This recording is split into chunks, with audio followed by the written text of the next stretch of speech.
everyone, and welcome to AMC Movie Talk for movie fans. I'm Chris Lee Kennedy, and this is the show where we bring you the day's biggest movie news, and of course, we give you insight into what it all means. Joining me, as always, is AMC Movie News Senior Editor, Mr. John Campea. Greetings and salutations, everybody. Welcome to the show, coming to you live from Hollywood, California, from the Stream Studios, our new digs here. We're so glad that you could join us today.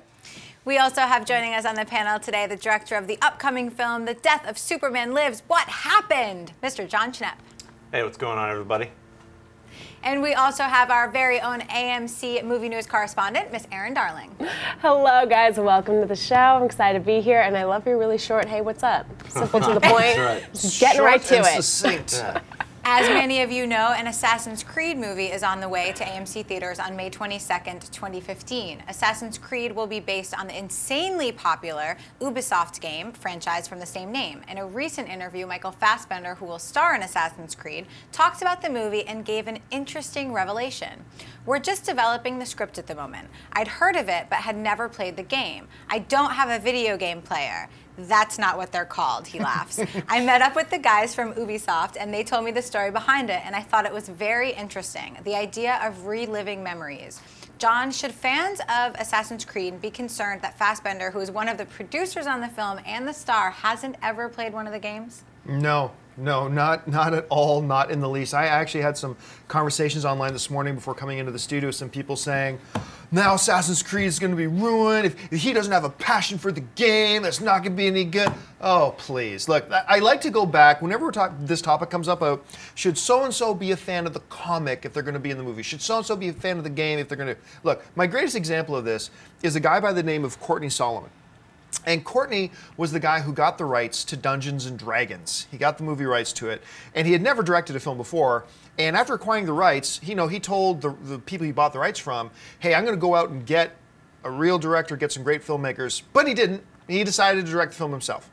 And because he is, and the studio was okay with that, because he was like the world's biggest Dungeons and Dragons fan. This guy knew everything about Dungeons and Dragons. He was a huge Dungeons and Dragons fan. So obviously being a fan of the source material means you're going to make a good movie, right? Well, no. Even Jeremy Irons couldn't save that piece of garbage. This is one of the worst films like ever made. It's so bad. It's one of those films that are so bad it's fun to watch. Yeah. But no, like, what does being a fan of the game have to do with anything? Michael Fassbender's going to get a script. He's not writing the movie. He's going to get a script. He's an amazing performer. He's going to go in there. He's going to give a great performance, and the movie's going to be better for it. So no, the fact that he's never played the game before, absolutely zero influence on how good or bad the movie's going to end up being. Schnepp, how do you see it? Jeremy Irons. I don't have a video game player. That's from Dungeons and Dragons. The biggest overacting I've ever seen in my life. I will have your dragon game. I think it's that he's never played a game ever. Maybe he played something in the 80s, like a stand-up arcade game, and you used to have to put quarters in the slot. It doesn't matter. He's a great actor. I mean, that's his thing, is being in films and acting. So as long as he's producing, so as long as it's a good movie and he's happy with the script, I think that's great especially for Assassin's Creed people who play the game. Here you get to see your characters in an actual movie environment instead of like, oh, I'm watching a video, reenactment on screen, Erin? I'll be honest, this bothers me a little bit. It really does. Fassbender's talent is not in question here. He's so great. 12 Years a Slave, amazing, mind-blowing. He's Oscar-worthy, hands down. But when a property like this that needs fan support, especially because video game movies don't historically do that well, it really, really relies on the support of the fan base there. And I think him saying, I don't care about the source material enough to play the game is kind of a slap in the face to people this might be their favorite video game. I don't know if he said I don't care. He just said he doesn't have a video game box or player. Like, what are those things you plug into? I don't even have a TV. He should have said that. But I think one of the things we need to do, and you're right, historically video games films have not done great, but then again, historically video game films have not been great at the same time. But I give gamers enough credit to know the difference between, hey, the dude's a great actor. It doesn't matter if he's played this game or not. All we care about is a great movie. And is it important if he's played a video game? Well, look, 12 Years a Slave, right? He's given what a lot of people are saying may be an Oscar-worthy performance. But I happen to know there was no video game called Slave Trader that he was a big fan of, and was a passionate player of that game, and that's how he got into the role and really was passionate to play this horrible, evil character that he plays in 12 Years a Slave. He just went in, read the script, and did the movie. And I think he'll do the same thing for this one, too. But I also bet that he read the book, or at least the parts of the book where his character is involved, and I think that's responsible homework to do as an actor. Maybe. I don't think he has to necessarily play the game. Assumptions. Maybe he can watch video gameplay videos of this game, but I think that's a little bit irresponsible. I to think not know the Fassbender source right material. now is playing all versions of Assassin's Creed. Somebody gave him a thing called a video game player, and all the versions, and he's like at home playing it. I mean, you don't have to play it. You just YouTube it, and you can find someone else playing it and watch that. I bet he's done that though. I'm sure he knows the source material. He's Yeah. just saying he hasn't played the game, and I'm sure he's playing it. Or before they start shooting, he'll have played hours. And the guys who are writing the script, I guarantee you, are very familiar with the source material. That'll be passed on to Fassbender. So we'll see how gamers react to that news. Reports emerged earlier this week that the upcoming Batman-Superman movie, or Man of Steel 2, will actually begin shooting this weekend at an East Los Angeles college football game. As ELAC goes into the locker room at halftime, their stadium will turn into the Gotham City University home stadium for a game against their rival Metropolis State University.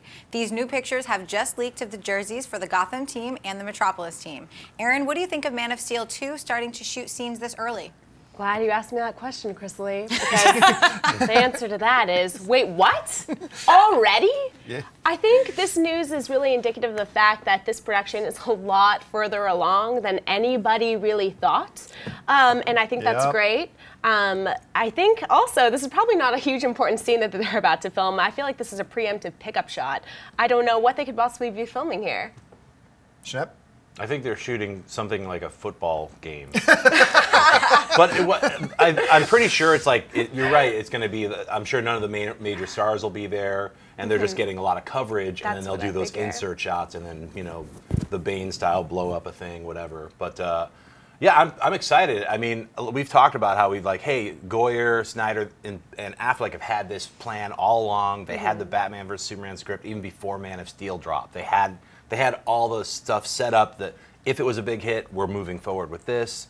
So this is indicative of, yeah, we're going to start shooting all over the place and getting, it's going to be a giant film. So just knowing that they're starting shooting to get pickup shots for fill-in coverage it's exciting. And I want one of those t-shirts. Not that, I think they're giving out t-shirts to everyone who's being an They extra. are. They're Maybe. dressing them up. Yeah. This is, I mean, you're right. Number one, this is indicative of the fact that we said all along that Ben Affleck had been Batman months before they ever made the announcement that Ben Affleck was Batman. I mean, they have been in the process of this for a long time. Now, they said they were going to start production in January. We ain't in January yet, so I was surprised to hear this, but not so shocked because, like you said, they are probably really far along. I do believe some of the major casts are going to be there. I did read that they said that we're going to have this football game going on with some of the cast of the film. Now, some of the cast could mean anything. It could mean anybody, but for all we know, Henry Cavill and Bruce Wayne are going to be there. So we'll see about that. I do like the looks of the jerseys. They look really authentic, so I kind of like that a lot too. So interesting. We'll see. Now, is this just a quick pickup shot and then they're not actually going to start shooting the narrative of the film till January? Maybe. Or have they? Maybe they've already got a whole ton of stuff shot. I mean, that for all we know, they've already got 20 small scenes already shot. I mean, we just don't know with this project, and that's actually kind of cool. All right, folks, listen, we've reached that part of the show called Buy and Sell. Here's how this works. In front of her, Chris Lee's got a few other items in the world of movie news. She's going to run them down. Then Aaron, Schnepp, and I are simply going to say whether we buy it or sell it. So, Chris Lee, what do we got? With Gravity still making huge waves at the theater, it's being reported that co-writer of the film, Jonas Cuarón, who also just happens to be the son of the director of the film, Alfonso Cuarón, is being lined up by the Warner Brothers to write another big film. Variety claims that Warner Brothers has brought Jonas on to pen the script for The Lost City, a movie about the legendary sunken continent of Atlantis. No word yet about any story details, but it's said that both Jonas' father and Peter Jackson are being looked at to direct. Schnepp, buy or sell Jonas Cuarón being brought to write The Lost City? I buy it. I think he's a really talented writer. I wonder if he pitched Warner Brothers The Lost City and then they said, go ahead and write it. Because I haven't, it's kind of weird that they would just be like, hey, why don't you write this story about Atlantis? Out of the blue. So I think it's something he's developing, and perhaps he's been developing it with his dad and Peter Jackson. And maybe Peter Jackson's going to produce it or not. But I buy it. I think it's great news. Aaron? I'm going to go ahead and sell this. I like the idea of the Lost City, but Gravity's weak point was the script and the story, and sometimes the downright awkward dialogue. So unless he's co-writing this, which we don't know for sure at this moment, I'm going to go ahead and sell this project. Yeah, I'm gonna sell it for now too. As far as I know, this is a project that Warner Brothers has been sitting on for a while, and now they're bringing him, with the success of Gravity, they're bringing him in to write it. And the reason I'm selling is not because I don't think that Jonas can write. I'm simply saying I don't think we've seen yet if he can write, because you're right. Gravity's not a great example of. Gravity is a visual effects movie, and it's a visual spectacle, which is a great credit to all the visual effects artists and to the director. But I mean, I often wonder, what would I think of Gravity if I just read the script? There's not a lot there as far as narrative goes, so I just don't know if it would be good or bad with him. So for that reason alone, for now, I'm going to sell it. What if it's two people underwater, like For the Atlantis. entire movie? Yes. I know. A new trailer for Mandela, Long Walk to Freedom has hit the web. The film stars Idris Elba and Naomi Harris and is based on South African President Nelson Mandela's autobiography of the same name, which chronicles his early life, coming of age, education, and 27 years in prison before becoming president and working to rebuild the country's once segregated society. Mandela, Long Walk to Freedom opens in AMC theaters everywhere on November 29th. John, buy or sell the trailer to Mandela? I'm going to buy this, and you know, as much as I love Idris Elba, I wasn't sure how I would view him playing Nelson Mandela. The trailer sold me, though. It completely sold me. This looks riveting. It looks powerful. I like how a lot of the movie looks like it's going to focus on his pre-prison years. At least that's what the trailer kind of suggests to me. So it was everything I hoped it would be. I love biographies about people who actually changed the world. And Mandela, no one's going to argue that he didn't change the world. So I'm looking forward to it. So I think the trailer looks great for me. It's a buy. Schnepp? Yeah, it's a buy for me too. Idris Elba is an incredible actor, and Mandela changed the world, like you said. I mean, so I'm looking forward to this biography. Aaron? It looks so good to me. It's been a while since I've seen a really good biopic. Thanks a lot, Jobs. But this trailer just renewed my excitement in the biopic, so I'm really looking forward to it, and it's a buy for me. Awesome. The upcoming Marvel film Guardians of the Galaxy has recently finished shooting and is set to hit AMC theaters on August 1st, 2014. One of the stars of the film, Chris Pratt, recently talked a little about one of the stranger characters in the film, Rocket Raccoon. Pratt said the following: "You think it's a cartoon character, but it's not. It's a very real creature. He's tortured his whole life and no one else likes him. So he's lonely, he's angry, and it's like there are all these elements. You sort of forget about that. You wouldn't think about it. And hopefully it will come to life. I think it will, and that's why they hired a really good actor to do the role." Aaron, buy or sell the way Pratt describes Rocket Raccoon? I'm definitely going to buy this. You know, I was so unsure about how I felt about Bradley Cooper as Rocket Raccoon because to me it seemed like a waste of talent. But Chris Pratt's comments just really renewed my faith in the fact that, yeah, maybe this is a good fit, and maybe Bradley Cooper is the right guy to bring this life and this backstory, which he does have, according to Marvel lore. Rocket Raccoon does kind of have a troubled past, and I think Bradley Cooper's the guy to do it. I'm excited to see what he does. Schnepp? Yeah, I mean, I'm going to buy it. I think I love the character Rocket Raccoon in the comics, so that they went to the extra step of getting a really good actor to play him and hearing Chris Pratt's comments. I can't wait to see the movie already. So I really don't want to see Rocket Raccoon crying. That's not what I'm saying. He was bullied his whole life, and I was like, I don't know. But I'm looking forward to it. So. I'm going to buy this too. You know, the odd thing is Guardians of the Galaxy is how we first met, because I first met Schnepp because the Guardians of the Galaxy had been announced, and I started looking for somebody who knew a lot about Guardians of the Galaxy, and that's how I met John Schnepp. Oddly enough, I still hate the idea that Bradley Cooper is doing the voice of Rocket Raccoon, not because I don't think he'll do a good job. I do think Bradley, and I've been a big Bradley Cooper fan before it was cool to be a Bradley Cooper fan, okay? Was it ever not cool, though? I think it was. Back when it Were was you in getting the bullied Alias for days. that? Yeah, I was a little bit bullied. People pushed me around. But I think he will do a fine job. I just happen to think that one of those lifelong, trained, professional voice actors would have done a better job. They just wanted Bradley Cooper's name on the poster. And that's fine, whatever. But I love the way Pratt describes this, because there is a danger that you could get a character like Rocket Raccoon and kind of turn him into the cartoon version. Because, you know, when you see the cartoon versions of him, it's just, you know, rah, rah, rah, rah. And he's very much a caricature, right? And of course, in some ways, he needs to be that. But he's got a tortured past. You know, he suffers from issues of loneliness and blah, blah. Bringing actual layers to a character like this, I'm thrilled to hear it. So for me, it's a buy. I've made fun of Rocket Raccoon since we heard he was coming into this movie, and now I feel like a big bully. Like, he made me feel bad for him. Yeah, stop bullying Rocket Raccoon already, Chris. Although actors Vince Vaughn and Haley Steinfeld had recently signed on to star in the graphic novel adaptation Term Life, Universal Studios has just announced that they have canceled the project. The project was described like this: if Nick Barrow can stay alive for 21 days, he'll die happy. Everyone Nick knows wants him dead. Mob bosses, contract killers, and dirty cops. Performing the last act of a desperate man, Nick takes out $1 million insurance policy on himself, payable to his estranged daughter. The problem? The policy doesn't take effect for 21 days. Nick knows they'll be lucky to be alive for 21 hours. Schnepp, buy or sell the cancellation of Term Life? I buy it. Their contract has been terminated. I don't know. I mean, it sounds like it would be a fun movie to watch, but at the same time, it seems like a little bit of a hard sell, to me. So maybe they want to rethink it. Maybe they have to restructure the budget or something. That's my guess. So, Aaron? This doesn't bother me at all. For me, it's a buy. With all the shifts going on in the studios right now, I'm not surprised. Projects were bound to get dropped and lost in the shuffle, and that's fine. Doesn't mean it's dead forever. Doesn't mean we have no chance of seeing this source material reincarnated in some way, shape, or form. So I have no problem with it. It's a buy. I sell this. I think this is a terrific sounding story. I mean, granted, this is a graphic novel that nobody has seen, but it wouldn't be based on the strength of a pre-existing following of the graphic novel. This, to me, is a great sounding story. Vince Vaughn, I always thought this from the beginning, was a very interesting name to attach to a film like this, but we often forget he was a pretty decent dramatic actor before he was a comedic actor. And Haley Steinfeld, she's just amazing in everything that she's in, and she's going to be amazing for a very long time. So I'm saddened. I am saddened to hear this. It would be interesting to see if another studio picks this up, though, and starts to run with it at that point. All right, folks, we've reached that part of the show called Mailbag. Listen, if you've got a topic or a question you would like us to address on the show, you can email us anytime at amcmovietalk@gmail.com. Every day we take a couple questions from the mailbag. We even do a mailbag show on the weekends to do nothing but take your mailbag questions. But for right now, Chris Lee's got a couple pulled out. So, Chris Lee, what do we got?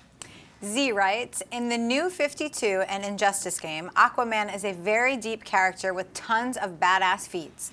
He's been ridiculed over the years, but I think if an actor such as Liam McIntyre were to portray his New 52 counterpart, the general audience would like him, giving the character a huge popularity boost. Plus, the discovery of Atlantis opens up a huge dynamic within the Man of Steel universe, considering the world is still coping with the existence of aliens. So, do you guys think WB/DC should have Aquaman in their cinematic plans, and could you picture McIntyre in the role? I'm going to admit something right now.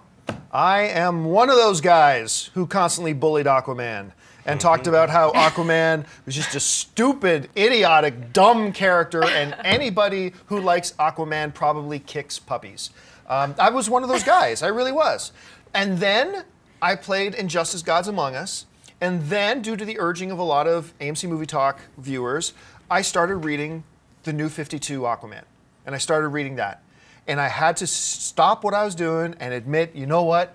Aquaman is a pretty damn good character. He's actually pretty damn fascinating. And in Injustice, he might be my favorite character in Injustice: Gods Among Us. I mean, he might be the biggest badass of them all when you start seeing him, when you start seeing the story of Injustice: Gods Among Us. He's great. So I have gone from the polar opposites of, dear God, never let Aquaman near a Justice League movie, please, to hell yes, put this version of Aquaman in a Justice League movie. Now, getting onto the issue about McIntyre, I am a huge Spartacus fan. I love that show. I first got turned on to it because a really dear friend of mine played Spartacus's wife in the first season, and it's what kept me around, because if you haven't seen Spartacus, by the way, the first 3 or 4 episodes, some of the worst television ever produced in history. And I only stuck with the show because my friend was in it. And I'm so glad that I did, because it turned into one of my favorite shows of all time. But tragically, the star of the show, Andy Whitfield, he had cancer earlier in his life. He went into remission on cancer again, and then it came back. And sadly, he passed away. And so McIntyre came in and played Spartacus. And while I loved all the seasons that he was in, I never bought into McIntyre, because it was just funny to me watching that show. It was like, in this army of gladiators, their leader is the wimpiest looking one of the bunch. And that wasn't the case with Andy Whitfield, and it was with McIntyre. But I haven't seen enough of McIntyre to give him a chance. Just because I didn't like him in Spartacus, he had the chips were stacked against him because we all loved Andy Whitfield so much. but I don't think any of us have seen enough of him to give an educated, opinion about whether or not we think he would be a good Aquaman or not. So for now, I'll say no, but with the little asterisks that, hey, maybe we'll see him some other stuff and that'll change my mind. Anyway, getting back to the bigger issue of Aquaman. Schnepp, do you think, are we at the point, is society ready for an Aquaman in a Justice League? Is society ready for a guy who can hang out and talk to fish? Because I spend 85% of my life in the water hanging out with fish. I think so. I mean, I like the way the question brought it into perspective. Like Earth is dealing with a guy from outer space, and now a human-looking character who's from a destroyed planet. Why not, and also here's Atlantis with other fish people who, So I guess McIntyre better know how to swim, I guess, if they're going to cast him. But, yeah, you know what? I haven't read the new 52 Aquaman, so maybe I'll give him a shot because I'm still in that, Aquaman. I like Namor from the Marvel Universe better because he just seems more of a badass. And Aquaman always kind of I still have Super Friends in my head. You know what, though? If you go to YouTube, and this is good for everybody to know, if you go to YouTube, you can search for Injustice Gods Among Us, and somebody has taken all the cutscenes from Injustice Gods Among Us and edited them together in one basically hour-and-a-half long movie. Wow. And they've done it beautifully. Watch it. It's on YouTube. It's available. Go watch it because I'm telling you, Aquaman will come into your heart and change you from the inside out. You will become a loyal servant of Aquaman at that point. Anyway, I'm just now going off. Aaron, what do you think about the idea of Aquaman joining the big screen? Well, I have been waiting for an Aquaman movie for years and years, starring Vincent Chase, hopefully. Just kidding. That's the first thing I think of when I think Aquaman. But to be honest, I think he's a cool character, and I have a place in my heart for the weird characters that nobody likes in comics or that people underappreciate in comics. So I definitely think that this would be fun to see. I don't know about in Justice League, though. I'm not so sure if I want to see him in the mix there, but I think in his own movie, I would love to see him do a standalone. Liam McIntyre, I feel so unsure about. He's so new. The primary core of his IMDb credits outside of Spartacus are short films. So he's kind of new around. I don't know much about him, so I don't know if he's the right guy to do it, but I would like to see some Aquaman action. I'm really, really curious that there are 4 of us in this room, and one of us is not a thorough comic book junkie, and that's the vast majority of the movie-going audience. So I'm curious, Chrissa Lee, as somebody who represents in this room the vast majority of the movie-going audience, would you be interested in seeing an Aquaman on the big screen, either in Justice League or his own? Because I know very, very little about Aquaman, other than the fact that he lives underwater and talks with fish, there would have to be something really enticing about the story for me. Maybe if he was presented in Justice League and I grew something that I really wanted to know more about him, at that point maybe I would want to see it. But all right. What's next in the mailbag? Sanjay writes, "Hey AMC movie talkers, love the show. Met with mixed reviews, 56% on Rotten Tomatoes. Imagine if it got positive reviews. In my opinion, I think it would have reached $800 million, maybe to $1 billion. Do you think so or no? But 2015 Man of Steel, world's finest if it is done right. Could it beat Titanic? Probably reach $2 billion? What are your thoughts?" This is always an interesting question that comes up about how much influence over the box office do critic reviews make. And I've told this story before, but I was told by a pretty high-ranking studio official that the way they approach it is that it's a 10% swing. So if you have a movie that is all on its own going to make $100 million, and the reviews are really great, could bump it up to about 110 million. If the reviews are really bad, could bump it down to about 190 million. So you're talking about like a $20 million swing right there. That represents profit and promotions for everybody, or people getting fired. So it is a pretty big swing. Do I think, look, the majority of the critics did like Man of Steel. Look, preface what I'm about to say with the knowledge that all film is subjective. Your opinion is no less or more valid than mine about movies. That is always the assumption. Okay, now starting from there, you're an idiot if you don't like Man of Steel. Man of Steel was awesome, and it's one of these few films that I really disagree with a lot of my film critic brethren who didn't like the film. I don't understand. It's still my favorite film of the year. So I was super excited about it. I still am really excited about it. But here's the thing that kept it from making 800 million or 900 million wasn't the critic response. Because I think if it was big positive reviews, I think you might have seen 700 million. But and I said this a year before Man of Steel came out, the biggest thing, box office-wise, that Man of Steel was going to have to fight against was not whether Zack Snyder did a good job, whether the critic reviews are good. it was the last Superman movie. Generally speaking, a lot of people did not like Superman Returns, and it only made a very finite amount of money in superhero terms at the box office. It cost the studio a lot of money. They lost a lot of money. So having the weight of that around its neck, it was fighting an uphill battle. If people had liked Superman Returns, if it generally had positive reviews and everybody remembered it fondly, then Man of Steel would have made $750, $800, $850 million, no problem. But it was fighting that uphill battle. Going into Man of Steel 2, maybe it's got a 52% critic rating, but it's got a 76% fan rating.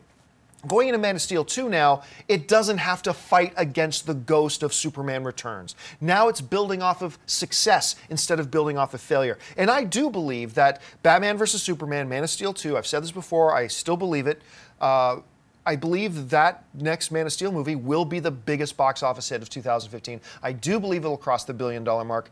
But you know, we'll just, so much depends on how do the trailers look good, how does everything look like it's shaping up, is the public perception of it changing, all that kind of stuff. But I think all other things being equal, it will break, I don't think $2 billion, but I think it'll break $1 billion. Schnepp, how do you see this? Yeah, it's definitely going to break $1 billion. That's what I mean. But it's so Star Wars and so is Avengers 2. It's a freak out summer, like in 2 years.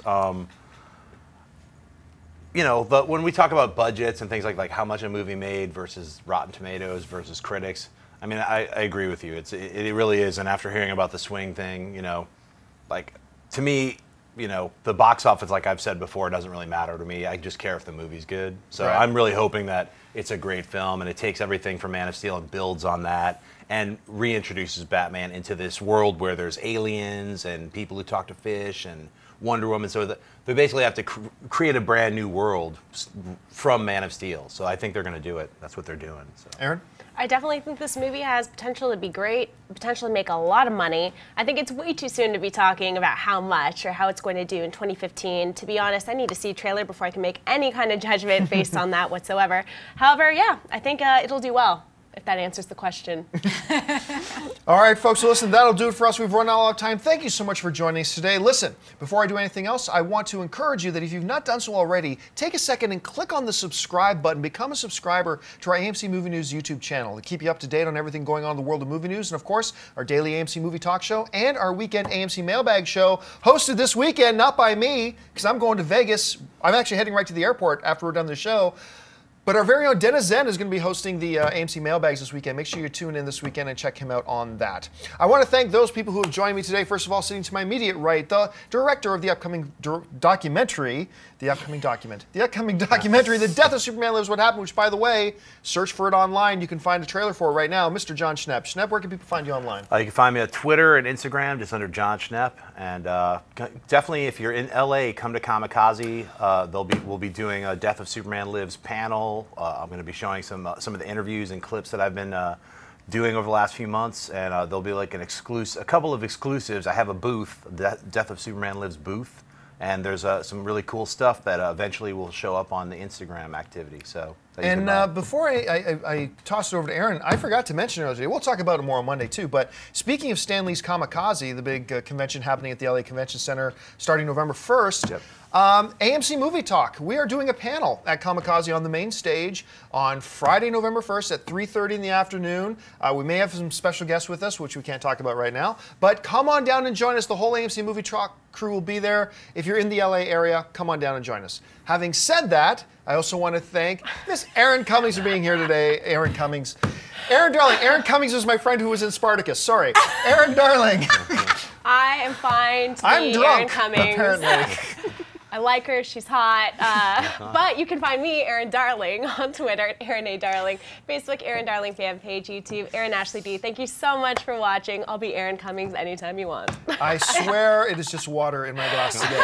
I also want to thank our host today, the lovely and the wonderful Miss Crystal Lee Kennedy. Crystal Lee, where can people find you online? You guys can find me on Twitter and Instagram at Crystal Lee. Clearly, it's all my fault. I messed up Sanjay's email. I threw you off your game. Threw me off. Blame it on me. She's drunk. So listen, guys, once again, don't forget the most important part of our show is not what we have to say, it's what you have to say. Jump into the comments section, leave your thoughts on any or all the topics that we discussed here today. So thanks again for joining us. My name is John Campea for AMC Movie News, and until next week, bye-bye. If you like this video, be sure to give it a thumbs up, and don't forget to subscribe to AMC Movie News on YouTube. It's free and a great way to stay updated with all the latest movie news and check out our daily show, AMC Movie Talk. Also, don't forget to check us out on Facebook and Twitter to stay in the loop for our special prizes, giveaways, and contests.